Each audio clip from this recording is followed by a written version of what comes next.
Je suis Baudouin Bikoko, je suis photographe, archiviste et enseignant visiteur à l'Académie des Beaux-Arts de Kinshasa. Je suis aussi écrivain à mes heures perdues. Je crie dans la fiction et aussi sur tout ce qui concerne la photographie. Mais il faudra que je fasse une petite précision ici. Je parle de moi comme étant photographe et puis archiviste. Mais à la base, je suis plutôt archiviste. Ce sont les archives qui m'ont amené à devenir photographe.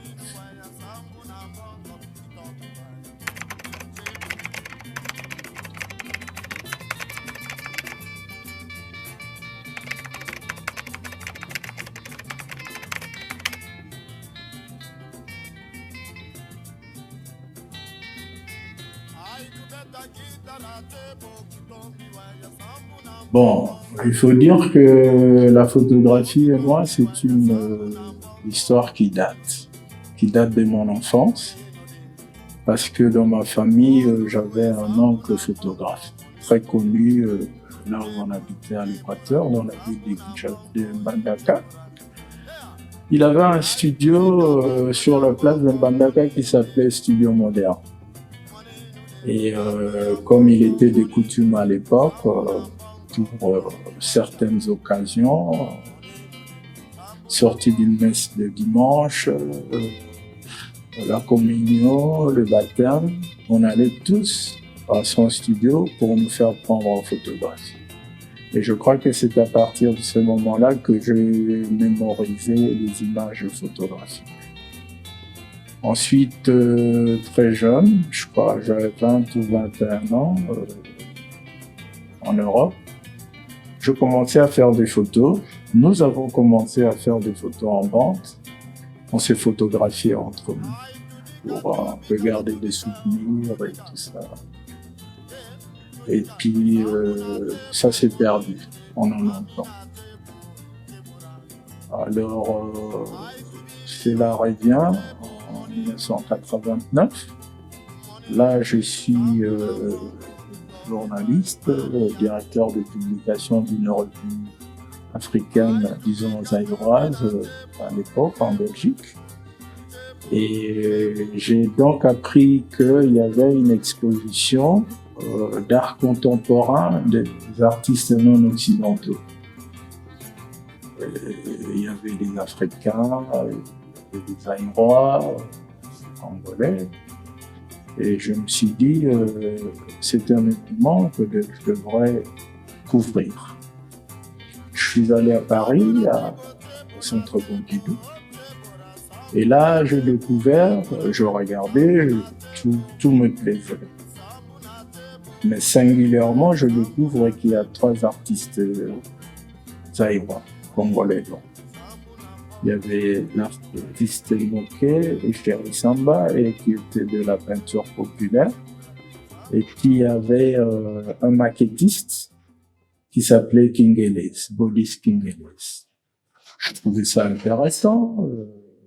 J'ai écrit mon article, je l'ai publié, et puis bon, voilà. Mais alors, tout autour de moi, comme j'étais à Bruxelles,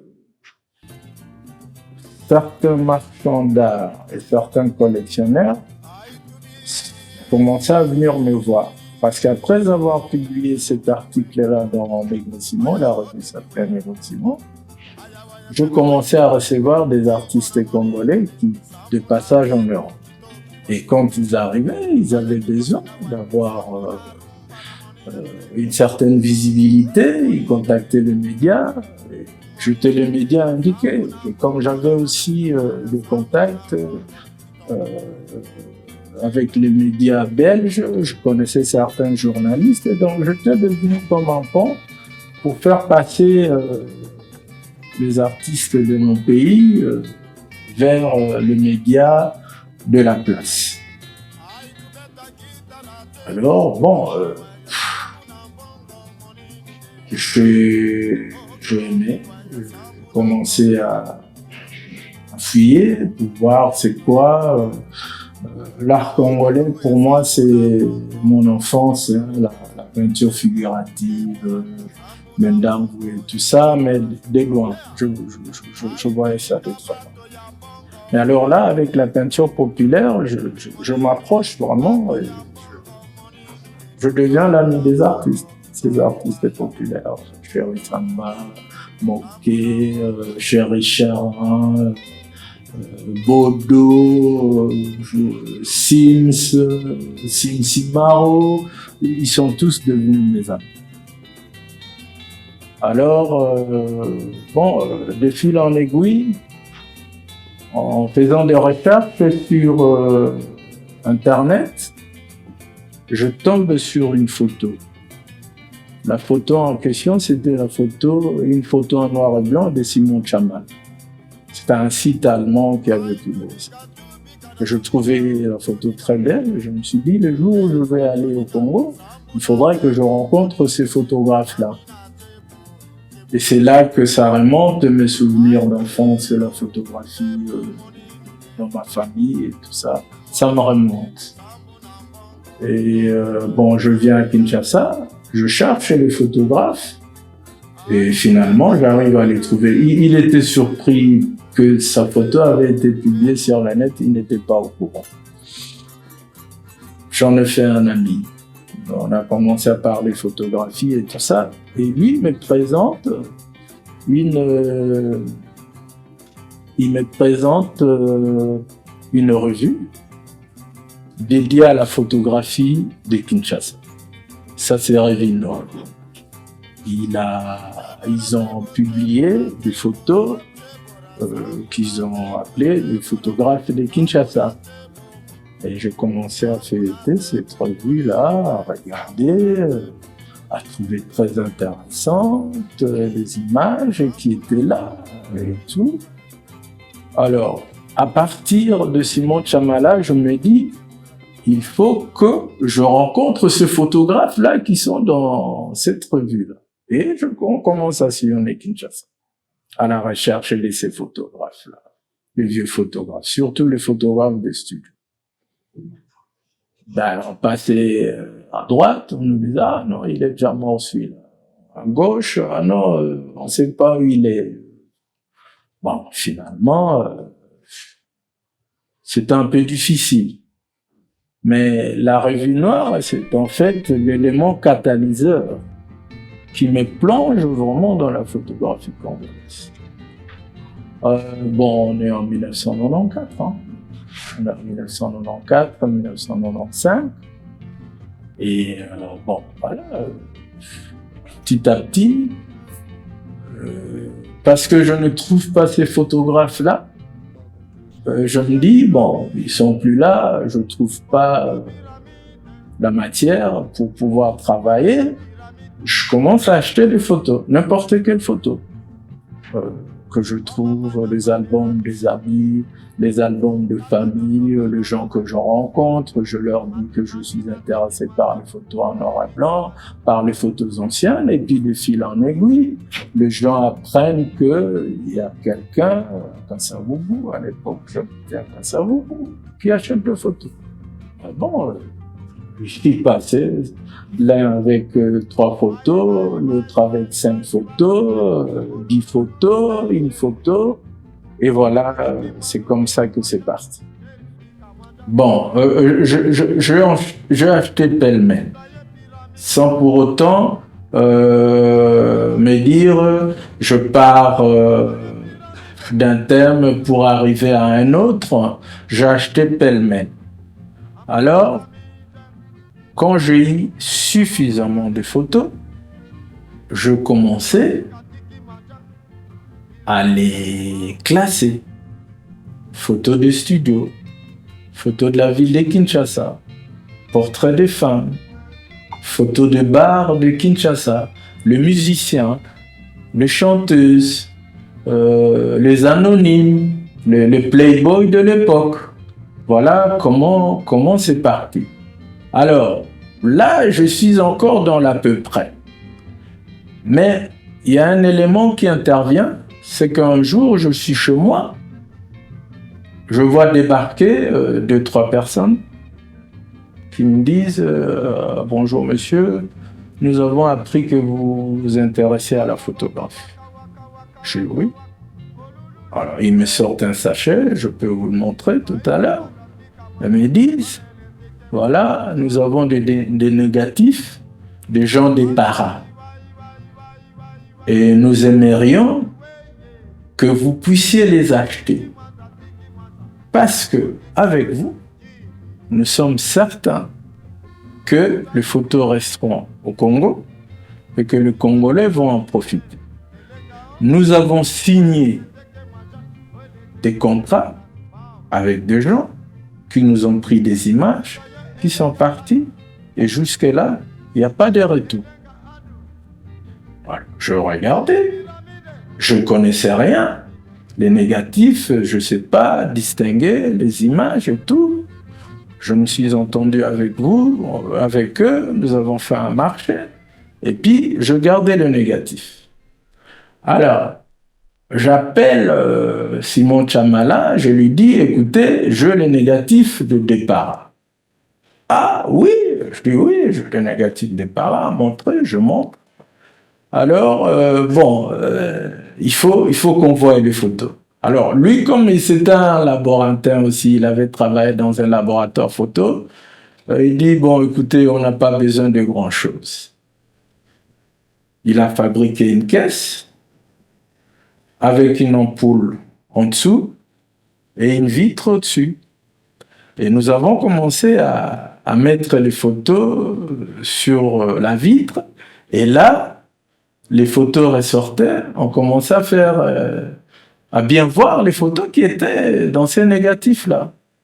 Et on les a nettoyés, on a commencé à classifier. Dans ma tête, tout ça, c'est des photos de départ. Alors, on veut être sûr que c'est les photos de départ. Simon Chamala me dit, il y a un contemporain de départ, ici à Kinshasa, qui est photographe aussi, ça sera mieux qu'on aille le voir. Ce photographe-là, c'est Ambroise Ngaïmoko, à Kitambo. Nous avons pris notre sachet de négatifs, nous sommes allés chez lui, et on lui a présenté la situation. Et il nous dira, mais bon, les négatifs comme ça, je ne sais pas distinguer s'il y a des négatifs, s'il n'y a que de négatifs de départ. Mais je dois vous dire aussi que ces gens-là vous ont dit que, bon, les gens sont passés par Kinshasa, ici, ils ont pris des images. Moi aussi, ils m'ont pris des négatifs et je n'ai pas de nouvelles. Monsieur, est-ce que vous pouvez faire quelque chose pour que je puisse récupérer mes négatifs? Alors, c'est à partir de situations comme ça que je me suis senti investi d'un devoir. Devoir de préserver l'image congolaise. Devoir de préserver l'œuvre photographique congolaise.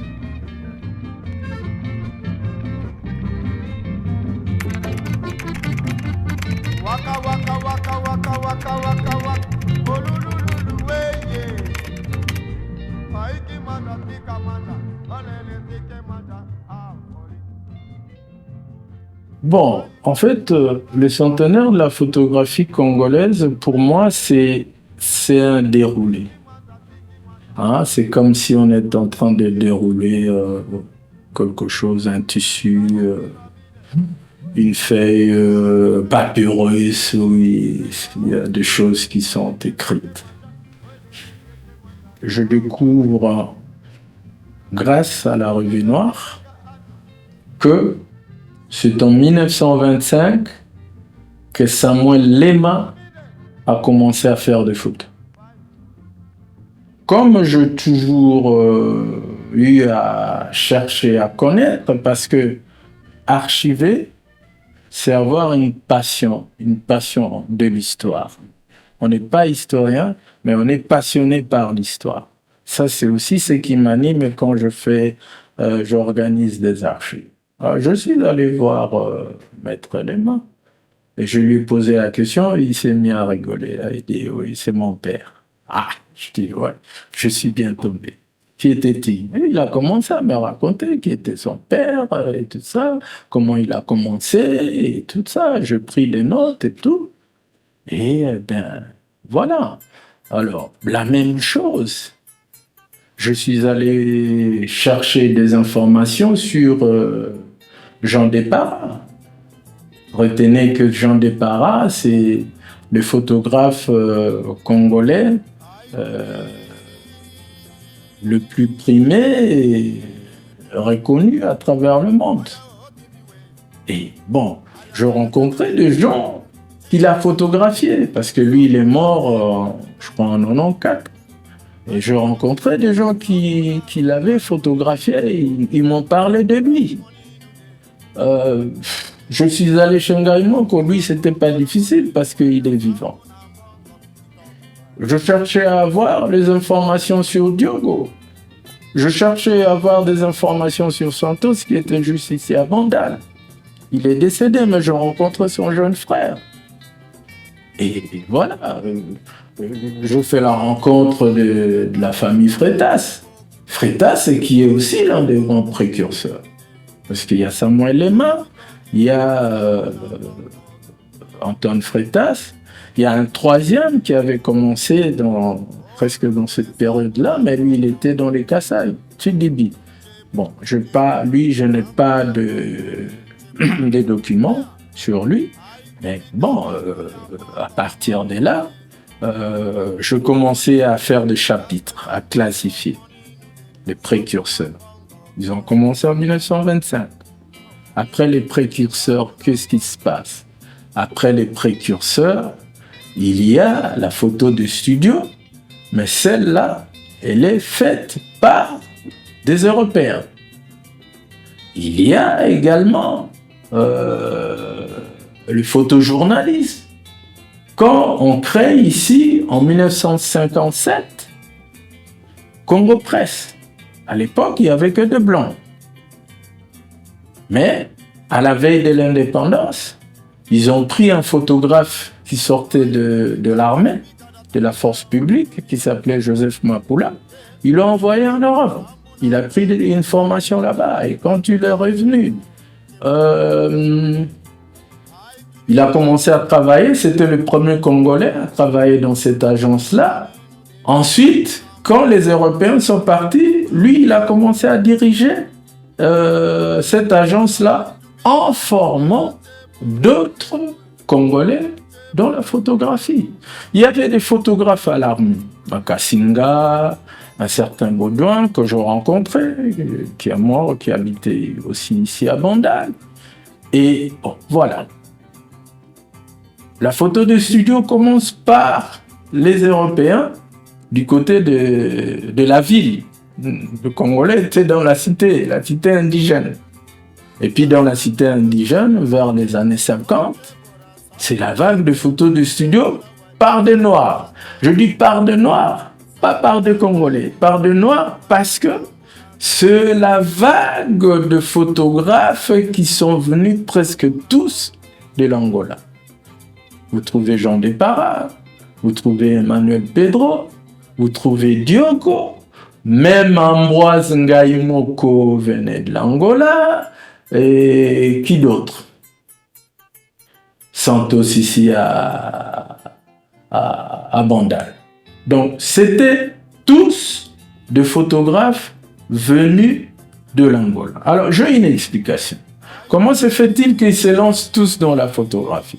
Ces gens-là fuyaient la répression portugaise en Angola. Ils arrivent au Congo. Ils parlent portugais. Et pendant la colonisation, il y avait ségrégation. Donc les blancs étaient d'un côté et les noirs de l'autre. Mais entre les blancs et les noirs, il y avait une race de blancs que les autres ne considéraient pas beaucoup, qui étaient des commerçants, c'était les Grecs et les Portugais. Les Grecs se sont lancés dans la musique. Les Wendo consorts, c'est le fruit des Grecs. Et puis, Comme ces gens-là venus d'Angolais pour parler portugais, ils ont eu un contact facile avec les Portugais ici à Léopoldville, donc à Kinshasa. C'est à partir de là qu'ils commencent à apprendre le métier de la photographie et voilà, ils se lancent. Mais à la veille de l'indépendance, c'est les natifs du pays qui se réveillent. Alors à ce moment-là, on a Lukuni, juste sur Victoire, on a Nduka, Yolo, on a Photo Gentil, on va avoir Photo Pao qui est passé par le studio de Diogo. Et puis bon voilà, ça se lance, et puis voilà, la vague du photo de studio fait rage. Et on dit même que il y avait des studios à Kinshasa, autant de studios qu'il y a des églises aujourd'hui. Parce que dans tous les coins des rues, sur les avenues et tout ça, il y avait un ou deux studios. Et les photographes, c'était un monsieur. Donc, maintenant, on quitte la photo de studio. On arrive, quand ces gens-là ont des difficultés pour continuer leur travail parce que l'argentique arrive, ils n'arrivent pas à s'adapter aux nouvelles technologies, bon, ils arrêtent. Un flottement de 9, 10 ans, peut-être moins, j'en sais rien. Mais alors, il y a maintenant un nouveau chapitre qui s'ouvre. C'est-à-dire que il y a des gens, des photographes, qui viennent pour faire une photo différente de la photo de studio. On n'attend plus que les gens viennent poser dans un studio, mais ces gens-là font un travail d'une photo que moi je pourrais qualifier de transformationnelle. C'est une photo artistique, c'est-à-dire que l'image qu'on a enregistrée, on ne la reproduit pas telle qu'on l'avait enregistrée, mais on y ajoute quelque chose. Et là, pour moi, le précurseur de ce type de photographie, c'est Simon Tchabalala, qui travaille dans les ombres et les lumières et il reste en noir et blanc. Et puis il y a eu Sami Balogi qui est arrivé et qui répit. Je crois que je fais partie de ces gens-là. Ensuite, on va vers l'Académie des Beaux-Arts, de jeunes qui apprennent la photographie, parce que la photographie, avant cela, tout le monde est autodidacte. Faute de structure pour former des photographes.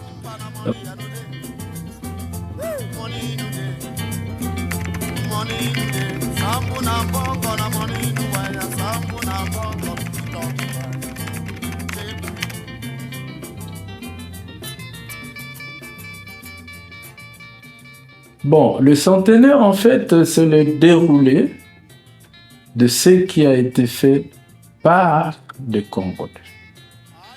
Parce que ces gens-là, nous aujourd'hui, c'est assez facile. Nous avons Internet, nous avons les réseaux sociaux, nous pouvons montrer ce que nous faisons. Il y a une certaine visibilité par rapport à ce qui s'est fait aujourd'hui. Mais ces gens-là, c'était pas ça. Et il faut aussi souligner que ils ne savaient pas qu'ils étaient artistes. En fait, dans la tête de ces gens-là, ils étaient les commerçants de l'image. Ils vendaient des photos. Les gens venaient, se faisaient photographier, payaient les prix, ils s'en allaient. C'est après qu'on veut les intégrer dans la catégorie des artistes. Ok? Donc,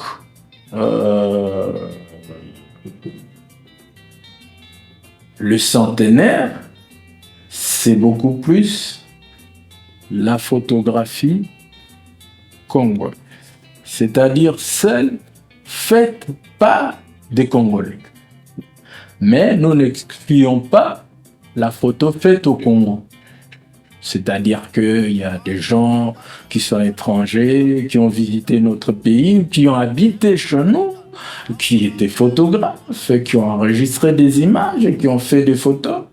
il y a une place qui leur sera réservée. Mais le point culminant, c'est parler des photographes congolais.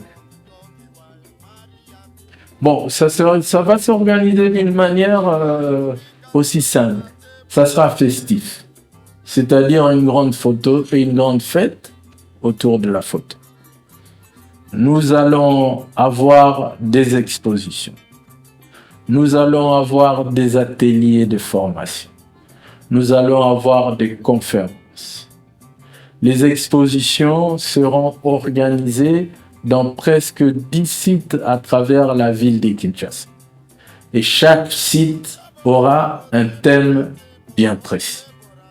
On sera à l'Académie des Beaux-Arts, le site numéro 1. On sera à l'Institut français. On sera au Centre Wallonie-Bruxelles. On sera à Vilembo. On sera au rond-point, à la place des artistes, au rond-point Victoire.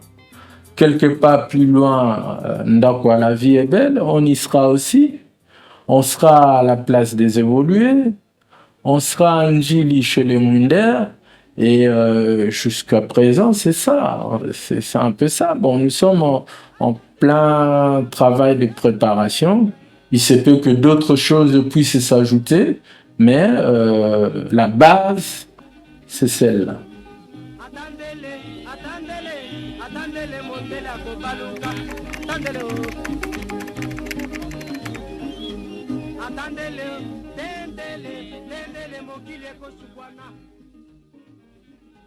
Je crois que chez nous au Congo, nous apprécions beaucoup plus ce qui se fait ailleurs. Et on se met à genoux quand un photographe, je parle ici du milieu de la photographie, de la famille des photographes. Il suffit que quelqu'un arrive de Bamako, du Sénégal, de la Côte d'Ivoire, ne parlons pas de l'Europe, et il vient ici. C'est pas lui, mais c'est nous qui le traitons en maître. Nous trouvons que nous avons devant nous un maître. Or, ce n'est pas ça. Il y a des choses qui se font en photographie et qui se font même très bien. J'ai eu la chance de pouvoir côtoyer de jeunes photographes et je vois qu'il y a un talent fou. Mais il faut que ça soit canalisé. Il faut que nous aussi, on soit en mesure de mettre en place des structures qui soient des bases où la photographie devra s'asseoir. Et vous verrez que les gens viendront de l'étranger pour voir ce que nous faisons.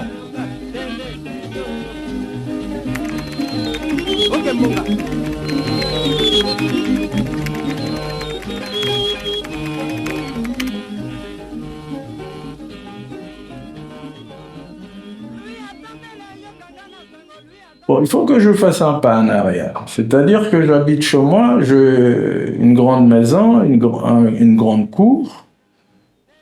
Et aussi, je m'intéressais au tableau, à la peinture, aux sculptures. Je m'intéressais un peu à tout. Alors, je laissais un espace chez moi pour les artistes. Ils sont venus. Ils travaillaient à leur guise, j'avais un bureau, je leur ai dit, vous êtes chez vous ici, vous faites ce que vous voulez, mais il y a un cadre, au moins si vous voulez recevoir des gens, il y a un cadre pour le recevoir, j'ai un bureau, vous pouvez le recevoir, vous pouvez discuter avec eux en étant dans un cadre acceptable. Alors, les gens venaient et à l'époque de Yambi, j'avais déjà une quantité importante de photos. J'ai voulu à ce que je puisse intégrer Yambi et voyager avec eux pour aller montrer mes archives. Alors, on m'a dit que c'était trop tard, tout était programmé, tout ça, c'était pas possible. Néanmoins, Ils ont dit, mais on aimerait quand même venir voir vos archives. Tout s'est passé à Wallonie-Bruxelles. 3 personnes sont venues. Il y avait un monsieur, que j'ai oublié le nom. Il y avait le professeur Yoka et Brian Tiband. Ils sont venus chez moi. J'ai ouvert la maison, les archives, le tableau, les sculptures que j'avais et tout. Ils ont regardé. Mais Chamala était avec moi et ils étaient éblouis. Alors, le monsieur, j'ai oublié, l'allemand ou quelque chose comme ça, il s'appelait. Alors, il voulait savoir comment j'en étais arrivé là. Alors, Chamala lui dit, oh, lui, il vivait en Europe. Alors, le monsieur, il dit, ah, je comprends alors. Parce que pour lui, un Congolais ne pouvait pas prendre une telle initiative. C'était un peu choquant, mais bon, voilà. Alors, quand ils veulent partir, je crois que c'est vraiment le jour où je me jette en plein dans la photographie. Le professeur Yoka me dit, parce qu'il m'appelle toujours les jeunes frères, dit Baudouin, j'ai vu tout ce que tu as. Mais tu sais, moi à ta place, je laisserai tomber tout ce qu'il y a ici. Et je ne garderai que les photos. Je vois que tu as des tableaux, tu as des sculptures et tout ça. Mais dans la ville ici, il y a plein de gens qui font dans le tableau. Dans la ville ici, il y a plein de gens qui font dans la sculpture. Mais la photo, tu vas être le premier. Tu vas être précurseur. Tu auras plusieurs pas d'avance sur tout le monde. Même s'il y a des gens qui viennent après, toi, tu seras déjà devant. Mon conseil, laisse tomber tout le reste et occupe-toi de la photographie. Voilà comment je me jette vraiment en plein dans la photographie et j'avance. Comment tout cela est arrivé?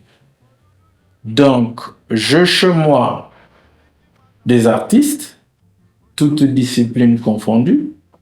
Il y avait là Mampouya, il y avait le petit Aïcha Mouteba, il y avait Teddy Lusansou, il y a Ivo Sekota, il y a eu Simon Chamala qui lui était dans la photographie. C'est avec lui qu'on a créé notre association qui devait gérer l'image.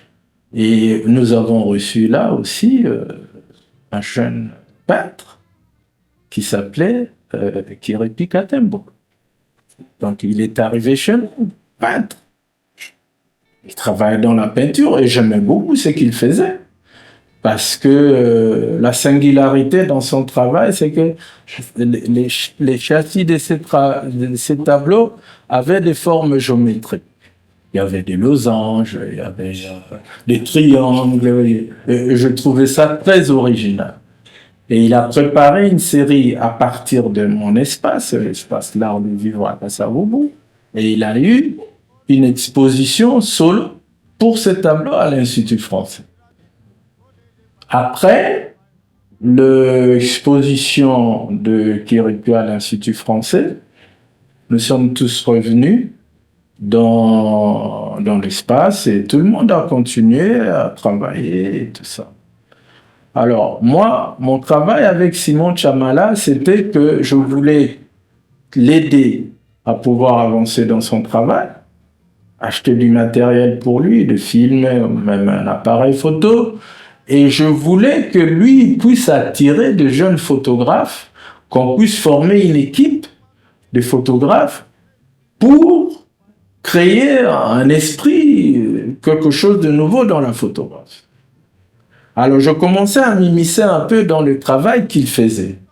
C'est-à-dire que je commençais à lui dire, tu sais, j'aimerais que tu fasses une photo comme ça. Je décrivais la photo, si tu peux faire ça, ça serait bien. Bon, une fois, il le fait, 2 fois, il le fait, et puis ça a commencé à l'ennuyer. Alors un jour, il me dit, ah, écoute Baudouin, ta photo là, tu devrais la faire toi-même. Moi, j'ai une direction que j'ai prise par rapport à ce que je fais comme travail photographique. Maintenant, ta photo, moi, j'aimerais que tu la fasses toi-même. Bon, en fait, moi, j'ai pris ça comme, comment dirais-je, je trouvais qu'il était un peu fâché parce que je voulais lui montrer des choses, lui est un photographe expérimenté et tout ça, de quoi je me mêlais. Alors je lui réponds, je lui dis, mais non, tu peux pas me dire ça parce que moi je sais pas faire de photos. Je sais pas comment tenir un appareil photo. Alors il me dit, bon, si ce n'est que ça, moi je vais t'aider à ce que tu puisses apprendre la photographie. Et l'appareil qu'il utilisait, c'était un appareil que je lui avais acheté. Ou disons, j'avais acheté pour l'espace. Alors, on commence quand? Je lui dis, quand tu veux, chef. Et 2 jours après, on a commencé. Il venait, on restait 2 heures, 3 heures ensemble. Il m'a montré le maniement de l'appareil photo, le rudiment, comment régler la lumière, vitesse, etc., etc. Alors, il avait voulu que je sois son disciple, c'est-à-dire que je fasse des photos dans la même direction que lui. Ça, c'est ce qu'il avait voulu. Alors, il commence à me montrer, parce qu'il travaillait dans les ombres et les lumières, mais des photos en noir et blanc. Alors, il me dit, bon, écoute, tu te mets derrière la fenêtre, ici, la lumière qui entre, tu fais, tu crées, Mais au fond de moi, j'avais été comme mordu par ces virus-là. Je me disais, oui, je veux faire des photos, mais pas comme toi. Je me les disais à moi-même. Et puis, quand on faisait la pratique, il voulait me pousser vraiment à faire dans sa direction. Moi, je ne voulais pas. Et alors, j'ai cherché à m'émanciper. Je commençais à prendre la photo, l'appareil photo à mes heures libres, et je circulais dans la ville. Je cherchais photos, je prenais à gauche, à droite, n'importe quelle photo. Je ramenais à la maison. Je lui montrais, il faisait ses commentaires. Et puis, je commençais à faire des photos dans le rétroviseur de voiture. Je fais 1, je fais 2, je fais 3. Je lui montre. Bon, il ne fait pas trop de commentaires parce qu'il trouve que je ne suis pas la direction du maître. Alors un jour, je reçus une dame, je retenais son nom, elle s'appelait Dominique. C'était des gens qui étaient venus de Strasbourg à l'Académie des Beaux-Arts. Elle a entendu parler de moi, plus de mes archives, et elle est venue chez moi. Elle avait même acheté une photo, quelque chose comme ça. Alors, je lui ai dit, écoutez, madame, je fais des photos. Ah oui, vous faites aussi des photos. Oui, je lui ai dit, bon, montrez-moi. Je lui ai montré mes photos. Elle a été beaucoup plus attirée par les photos du rétroviseur de voiture. Alors, elle m'a dit, cette démarche, elle est très bien, cette démarche. Mais je trouve que vos photos, vos images sont renfermées. Ne trouverez-vous pas un moyen pour les aérer? Parce qu'au début, ce n'était que des portraits que je prenais à travers le rétroviseur. Bon, elle est partie, moi je commençais à réfléchir. Comment aérer une photo dans un rétroviseur, tout ça. Moi, je continuais à faire mes photos. Et à cette époque-là, je me baladais toujours avec mon appareil photo. Alors, un jour, je reviens du boulevard. Je suis en train de traverser l'avenue Kataboubou. J'arrive au niveau du marché le grand marché de Kinshasa.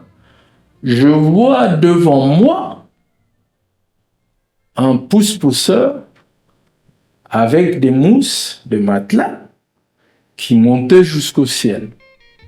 Et moi, je trouvais que c'était vraiment une curiosité. Je me suis arrêté, j'ai pris mon appareil et je voulus sortir pour aller le photographier. L'ami qui était avec moi m'a dit « Non, Baudouin, ne prends pas ces risques.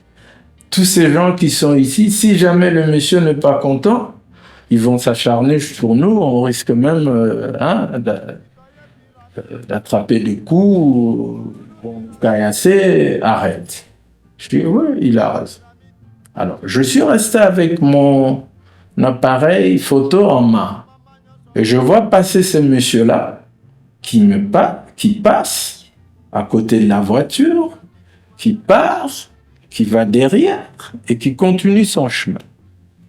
Alors, je regarde dans le rétroviseur intérieur de la voiture, je le vois. Je dis, faute de l'avoir photographié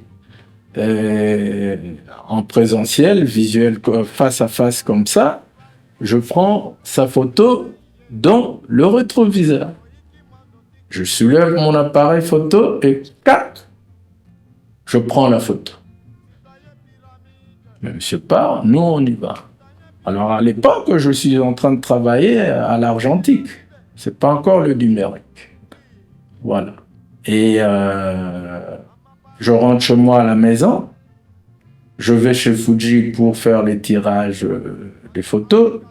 J'arrive à la maison et je me suis souvenu que j'avais photographié les pousse-pousseurs. Je rapidement cherchais. Et quand j'ai vu cette photo-là, je me suis dit, oh, j'ai trouvé. Parce qu'il y avait les images dans le rétroviseur et il y avait des images devant moi. Et tout ça a fait comme si j'avais fait un photomontage, surprise directe. Et je pars de là pour ma série Ombres, couleurs et lumières.